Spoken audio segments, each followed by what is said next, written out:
سمت ایجادی یک کنفرانسیه جمهوری گذراندیم در دنیا داریم که اینو به شکل آنها در آورده یک موقعیت دستگیری نوسانجی باشد.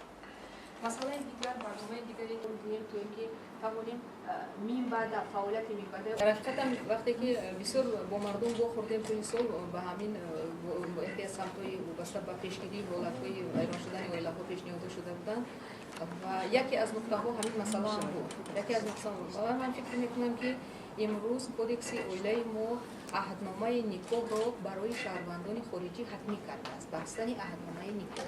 ولی برای شهروندان خودمان این چیز حتمی نیست. یعنی می‌توانند که عهدنامه نیکو بکنند.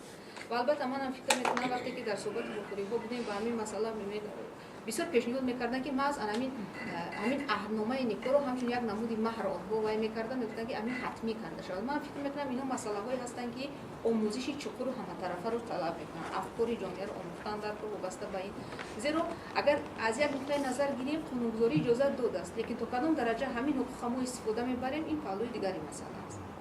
برای همین این مسئله ها چنین تکلیف‌ها هستند و البته ما هم یک نیت داریم که امسال یک گروه کاری تشکیل کنیم، گروه کاری بین اداروی تو اینکه همین مسئله هایی که هستند در یک بار پورا آموخته برانیم که کدام جنبه ها رو یافتن ممکن است که کدام راه‌های پیشگیری رو یافتن ممکن است که تاثیر خودشون رو به همین روند می‌رسونده می‌کنند. فکر خود شما چه با عنوان فکری خود من اکنون مثلا جاری نمودن مهر این یک گوییم که از دیدی که دولتی که در اونجا نظامش دیگر است ممکن قبول باشد لیکن چون نظام دنیویت ما علاقه در اساس قانونگذاری روحش معین کرده است گپ سری تطبیق این می رود که مردم همین چقدر قبول میکنند و چقدر تطبیق